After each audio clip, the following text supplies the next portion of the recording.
예, 안녕하세요. 굿모닝 하이텍 김성태라고 합니다. 예, 반갑습니다. 목소리 잘 들리시나요?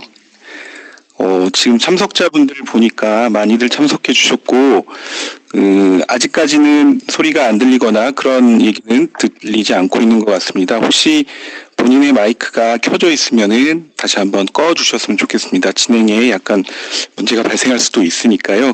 다시 한번 부탁드리도록 하겠습니다. 그럼 발표 시작하도록 하겠습니다. 예, 오늘 말씀드린 주제는 네뎁, 아이아스를 넘어 파스를 위한 최적의 인프라로 가자라는 얘기입니다.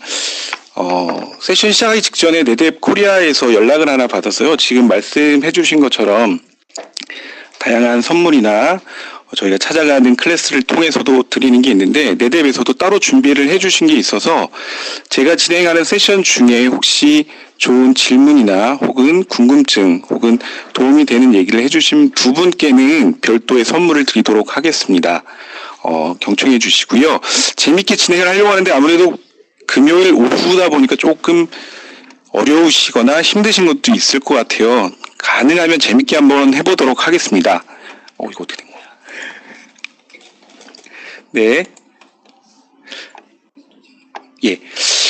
제목 보셨죠? 네뎁, 아이아스를 넘어 파스를 위한 최적의 인프라로 가자라고 드렸는데, 그럼 아이아스부터 뭔지를 좀 볼게요. 클라우드 서비스 모델이라는 제목으로 되어 있는데 여러 가지 지금 계층이 보이시죠?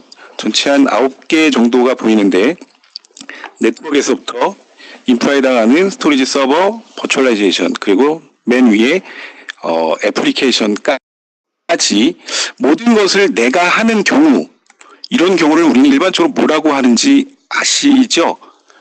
예. 그렇게 어렵지 않은 얘기인 것 같습니다. 여기는 아직까지 시작이니까 그냥 한번 말씀드려 볼게요. 네, 바로 온프라미스라고 얘기를 하죠. 예, 진행이 잠깐 고르지 못했는데 서비스를 모두 하는 것을 저희가 내가 한다는 온프라미스라고 다시 한번 말씀을 드리도록 하겠습니다. 그러면 또 다른 클라우드 서비스 모델로서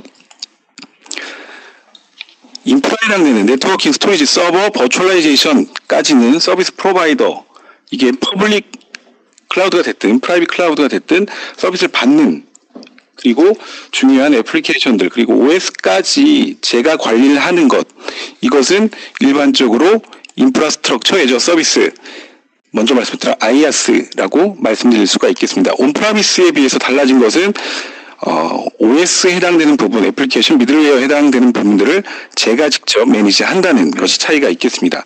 그럼 또 다른 아이아스 이후의 그 과정이라고 볼 수 있겠죠. 서비스를 받는 게 먼저 아이아스에 비해서 훨씬 더 많아진 걸 보실 수가 있겠습니다. OS 및 미들웨어, 런타임까지도 대부분을 서비스 프로바이더에 의해서 받는 것이고, 제가 하는 것은 애플리케이션과 데이터 정도만 관리하는 것. 이게 바로 오늘의 주제인 파스에 해당되는 모델이라고 말씀드릴 수가 있겠습니다. 그럼 마지막으로 말씀드렸던 이 모든 것들을 전부 다 서비스를 받는 것, 즉 소프트웨어적인 것을 모두 제가 관리하는 것 없이 인프라부터 시작해서 소프트웨어까지 모두 서비스 받는 걸 바로 소프트웨어 애저 서비스라고 말씀드릴 수가 있겠습니다. 클라우드 서비스 모델 지금 크게 네 가지로 말씀을 드렸는데 온프라미스를 제외하고는 모두 서비스 프로바이더 혹은 다른 외부의 지원을 받는 형태라고 보시면 될 것 같고, 기존에는 스토리지 벤더 혹은 하드웨어 벤더 입장에서 본다면 인프라 쪽에 치중을 했던 게 맞습니다.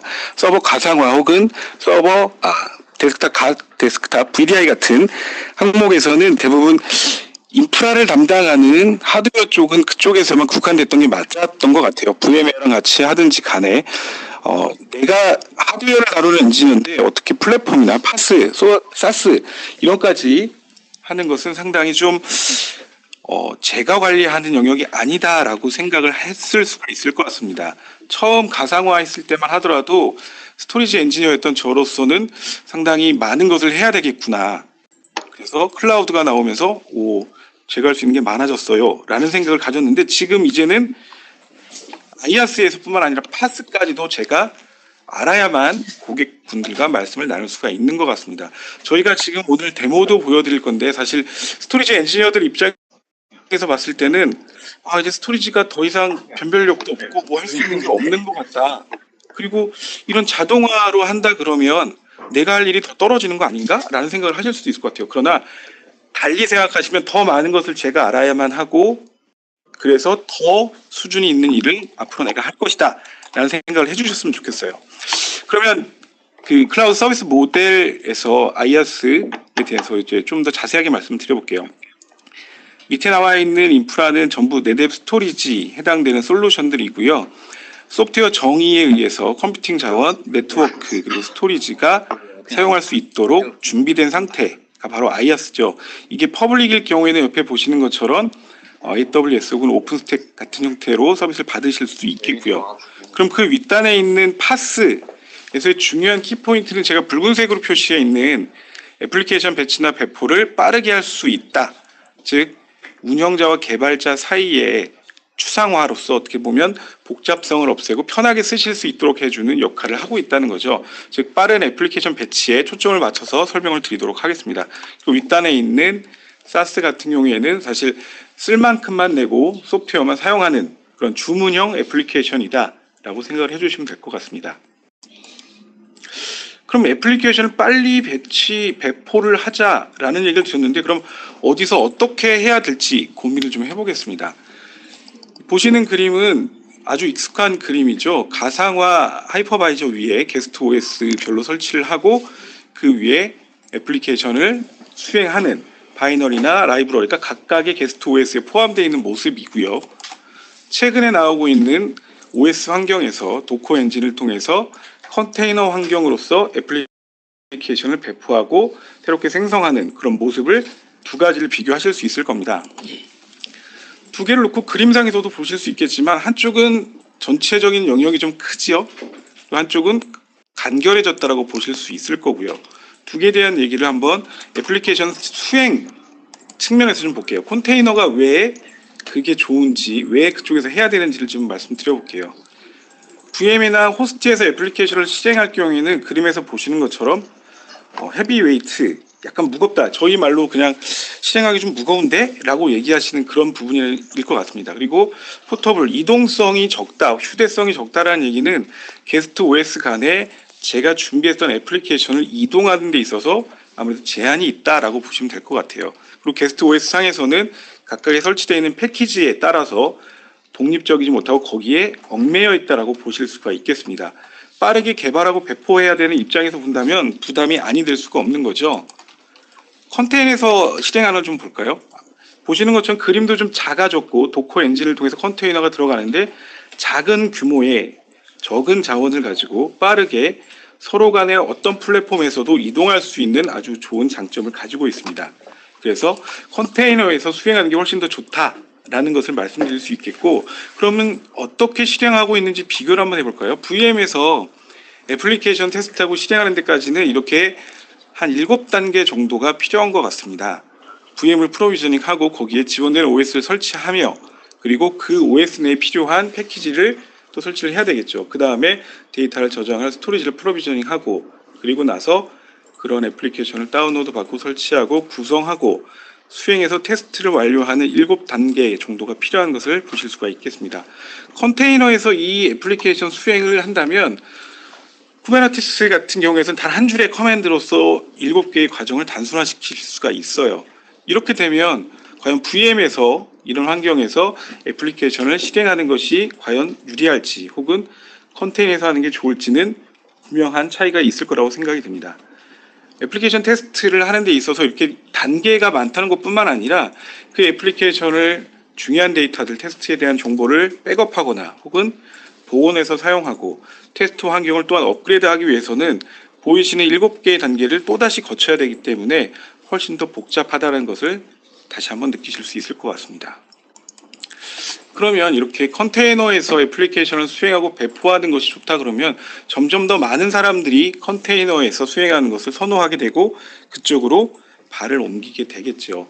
그래서 업계에서는 보시는 것처럼 다양한 오픈소스 혹은 업체에서 개발한 툴들이 나오고 있는 상황입니다. 보시는 것처럼 서비스 발견 혹은 헬스 체크, 스케일 업 다운, 그리고 로드 밸런싱, 인증 및 권한, 로깅 모니터링을 두루 자동화 혹은 오케스트레이션 할 수 있는 다양한 솔루션들이 지금 나오고 있는데 이런 솔루션들에 대해서는 뒤에 있는 세션에서 좀 더 자세히 설명을 드릴 거로 생각이 됩니다.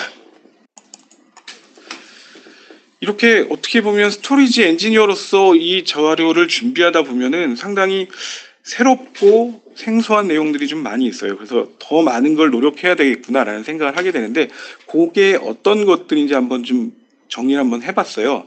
개발 프로세스 측면에서 혹은 애플리케이션 아키텍처, 배포나 패키징, 그리고 그 애플리케이션이 실행되는 인프라에서 네 가지의 큰 목록으로 한번 비교를 한번 해보겠습니다.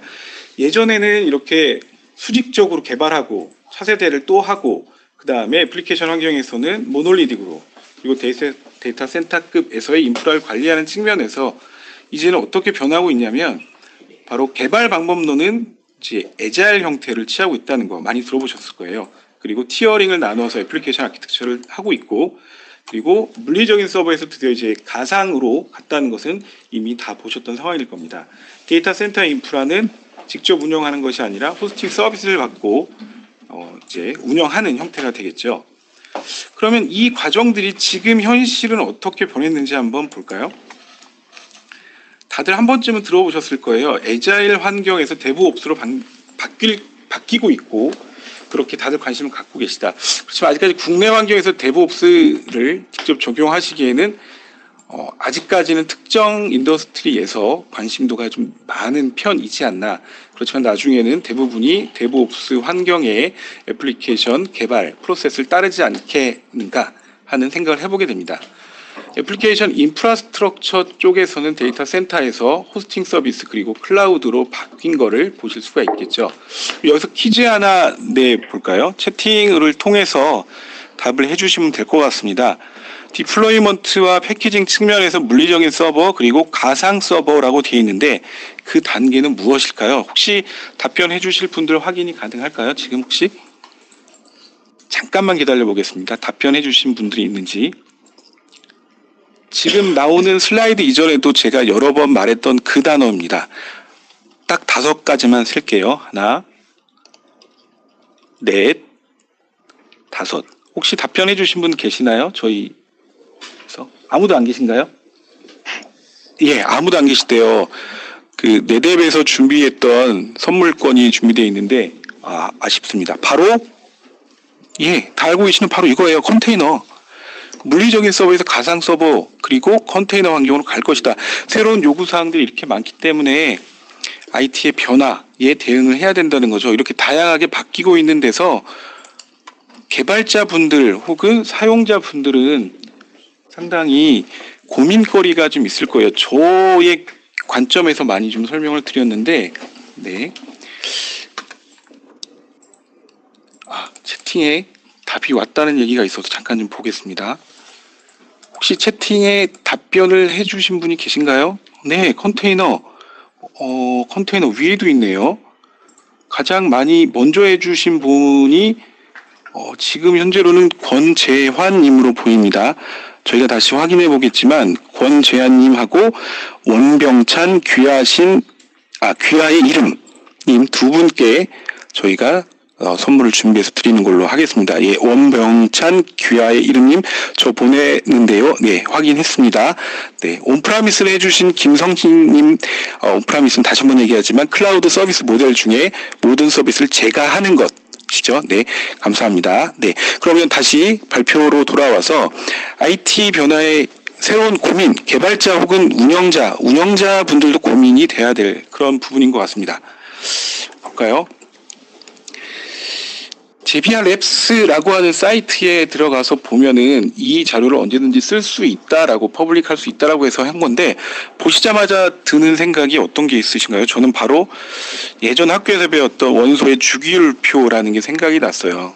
그래서 주기율표도 찾아보고 1번이 뭐였지 2번이 뭐였지 이렇게 해봤는데, 이 표를 보시는 방법은 맨 오른쪽에 있는 군청색인가요? 쭉 돼 있는 AWS, AZ 쭉 돼 있는 부분들이 뭐냐면 바로 중간에 있는 표식 보시면 클라우드 IaaS 파스, 그리고 오른쪽 위에 있는 조그만 글씨들 보이시죠? 오픈소스니 프리니 프리미엄 혹은 페이드 엔터프라이즈라고 되어 있는 부분들이에요. 바로 옆에 보라색에 있는 컨테이너화를 위해서 도커 여러 가지가 있죠.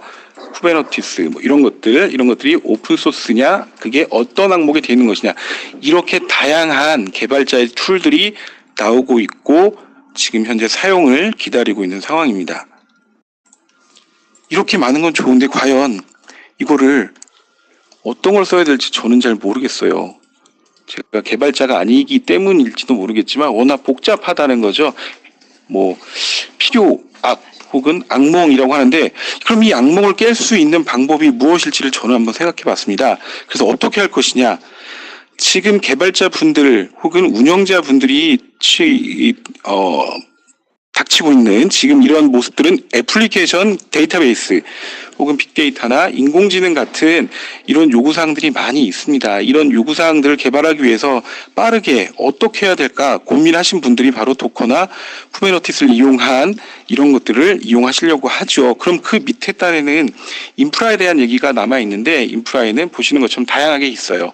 퍼블릭 클라우드나 프라이빗 클라우드 혹은 상용판들을 사용해서 쓰실 수도 있고, 그 밑에는 x86 서버를 할 거냐, 혹은 퍼블릭 클라우드를 쓸 거냐, 혹은 지금 제가 말씀드리고 있는 온탑이라고 하는 오픈스택 환경에서 통합되어 있는 솔루션들을 쓸 것이냐, 그리고 스토리지 부분은 또 어떻게 할 것인지, 오늘 데모션을 보여드릴 솔리드파이어라고 하는 QoS를 지원하는 올플래시 스토리지를 어떻게 또 잘 연동해서 쓰실 건지, 이런 고민들이 있는 거죠. 스토리지 게이트웨이는 어떻고, S3에 데이터 백업 할 건 또 어떻게 할 것인지, 그리고 마지막으로 이 모든 오늘 주제와 연관되어 있는 자동화에 대한 것들은 또 어떻게 다룰 것인지, 어떻게 해야 되느냐, 결국 개발자, 운영자 분들은 검증되어 있는 솔루션들을 쓰셔야 될 거라는 겁니다. 도커나 쿠버네티스 혹은 오픈스택이나 가상화 툴 VM웨어 같은 경우에 모두 내뎁 입장에서는 인증되어 있고 개발이 완료된 이런 연동하는 API나 프로비저너 같은 걸 쓰시면 된다는 거죠. 다양하게 지금 나와 있는 악몽 수준에서 검증되어 있는 안전한 것을 쓰시게 되면은 운영하시는 데 있어서, 개발하시는 데 있어서 훨씬 더 좋지 않을까 생각됩니다. 오늘 말씀드릴 것은 사실 내뎁에서 깃허브에 등록되어 있는 쿠베네티스와 연동되는 트라이든이라고 하는 그런 프로비저너에 대한 얘기입니다. 다이나믹하게 앱을 생성하고 배포하는 데 있어서 스토리지 볼륨들을 일일이 다 프로비저닝해서 매핑할 필요 없이 자동으로 하게 만들자는 거죠. 오픈소스로 되어 있기 때문에 언제든지 아래 보시는 URL을 통해서 다운로드해서 이용하실 수가 있습니다. 오늘 데모 시연은 바로 이 부분을 가지고 말씀드리도록 하겠습니다. 그래서 다음 세션에서 말씀드릴 그 파스 플랫폼, 저희와 협력 관계를 맺고 있는 멘텍의 아코디언 솔루션과도 아주 유연하고 쉽게 자동화할 수 있는 것들을 볼륨 관리를 해볼 수가 있겠습니다. 스토리지 클래스에 대해서 QoS에 따른 카탈로그를 지정을 해서 사용할 수 있는 데이터 볼륨을 자동으로 할당할 수 있는 부분들, 그리고 스냅샷 혹은 클론 기능을 이용해서 얼마나 빠르고 효율적으로 스토리지 자원을 사용하실 수 있는지에 대한 얘기를 시연으로 보여드리도록 하겠습니다. 주요 활용 사례, 지금 오늘 말씀드릴 것은 데이터베이스나 웹 와스 쪽에 좀 얘기가 될 건데, 사실 중간에 아까 그 보여드렸던 것 중에는 빅데이터나 AI, 머신러닝에 대한 얘기도 많이 있었죠. 뒤에 이진현 이사님께서 아주 잘 설명을 해주실 것 같은데, 얼마나 빅데이터나 AI, 머신러닝 쪽에서 배포하는 데 있어서 자동화가 얼마나 중요한지, 그리고 쿠베네티스와 내뎁의 그 프로비전을 통해서 아무런 고민이나 운영의 복잡함 없이 하실 수가 있는지에 대한 것을 설명을 드리도록 하겠습니다. 제가 설명드릴 수 있는 시간이 제같이 이렇게 났던 시계로는 딱 1분이 남았어요. 근데 제가 두 분한테 일단 선물을 드린다고 말씀을 드렸고, 1분 동안 말씀드릴 최적의 인프라, 가자라고 했었던 부분들을 한 번만 다시 말씀을 드리도록 하겠습니다. 에코시스템 통합되어 있다. 도커나 쿠버네티스, 컨테이너 환경에서 지금 일반적인 스토리지 벤더들, 공급사들은 다 통합하는 데 있어서의 일종의 툴들은 제공하고 있습니다. 그러나 자동으로 확장하고 훨씬 더 편안하게 공간 효율적으로 할 수 있는 스토리지 벤더가 어딘지, 내뎁만이 가능하다는 걸 말씀드리고 싶고, 자동화를 위한 API, 데이터의 포터블, 이동할 수 있는 부분들, 그리고 또한 이 솔리드파이어라고 하는 올플래시 스토리지만이 제공할 수 있는 블록 사이즈를 가변적으로 하면서 훨씬 더 성능이 우수하도록 할 수 있는 부분들, 그리고 중복 제거나 컴프레션을 지원함으로 인해서 스토리지 공간 활용을 유연하게 할 수 있는 부분들에 대해서 저는 가장 좋은 파스 플랫폼 스토리지라고 말씀드릴 수가 있겠습니다. 네. 제가 끝났다고 얘기를 해주시네요. 네. 그러면 제가 설명드릴 부분은 끝났고 바로 마이크를 멘텍의 이진현 이사님께 드리도록 하겠습니다. 감사합니다.